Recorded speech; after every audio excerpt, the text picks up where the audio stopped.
I'm here at the 2016 Gentlemen's Expo, sitting here with the Whisky Chef, Matt Jones. Thank you so much for your time. Cheers, absolutely. Happy to be here. The first thing I want you to talk about is, when you first started out being the Whisky Chef, I want you to talk about some of the struggles that you went through. Certainly. So I'm actually work for a company called BeamSuntory, and I'm their whiskey ambassador, and I specialize in, of course, whiskey. Whisky Chef came about as I've been a bartender for almost 20 years, and a lot of my friends would bring me over to different parties because you could drop me pretty much in anyone's kitchen and just kind of work with what was there. And they said, you're like the bar chef. And I love using whiskey. I'm very whiskey forward, so it became Whisky Chef very quickly. I've worked in many kitchens. I've never actually been a chef, so I'm more of a beverage chef, a cocktail chef, as opposed to a culinary chef. But I love my whiskey, and I love making, bringing food into cocktails and then whiskey into food as well. So it's kind of a mixo-gastro thing going on there.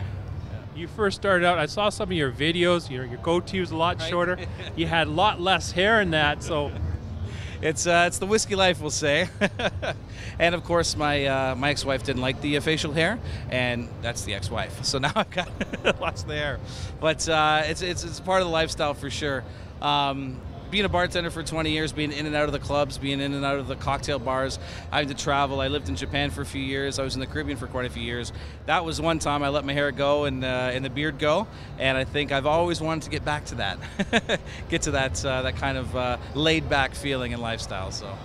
You get to travel all over the world with your brand then. Yeah. With my position with Beam-Suntory, it's Canada-centric. So I'm basically Victoria to St. John's. So coast to coast, preaching the gospel of bourbon, as it were. Focus on the bourbon whiskey. But I do get the opportunity to go down to like Tales of the Cocktail in New Orleans, do different trade shows in the U.S. And once in a while, I get the blessing to go different countries in the world and take in the whiskey culture there as well. So I'll be in Scotland in April. My mother lives in Ireland, so I'll be hopping back over to do the distilleries there. So it's a lot of fun, for sure. Are there any flavors out there that really stick out in your mind when you're talking about bourbons? Oh, definitely. I mean, the quintessential kind of flavor profile of bourbon is those rich vanillins, toffees, and caramels. And every distillery has its own house style, almost like a cognac does. They have the basic laws that they got to follow, but at the end of the day, there's so much on the back end innovation, which is really aging. Everyone's got their recipe, they've got their own proprietary yeast strains, but it's all about the aging. And one of the things that's being more prominent in the bourbon world is cask finishing. So there's so much that they can do with a barrel cask. So the real fundamentals are that vanilla, caramel, toffee, the smoky oakiness, but then from there, many companies can jump off and capitalize on different flavors from different proprietary processes. Like we have one called Devil's Cut, where we actually extract flavor from the barrel wood and enhance that spicy oaky note to it. And it's a little play on the angel's share. Of course, you're familiar with the angel's share. That's the amount that evaporates out of a barrel over time. Well, we say the angels have had their share. It's time for the devil to get his cut. That's the fun marketing behind it. You have some family ties to the military, being November 11th weekend this weekend.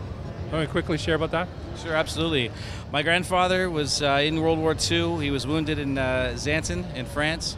Definitely changed the whole family dynamic when he came home, and it's my mother actually wrote a book about it called The Irish Eye of Xanten, and it's just the way that it touched the family. But man, he was a brave soul. He used to ride motorcycles. He was a stunt driver. He would go down the Mississauga Road standing on the top of his motorcycle with no hands. I mean, that was his passion. He was a scout back in the war. And most recently, my cousin Kirk actually he passed away in Kandahar in 2009. There was actually an IUD bomb that took him and quite a few of his comrades and a few other people. So yes, very moving time of year for sure.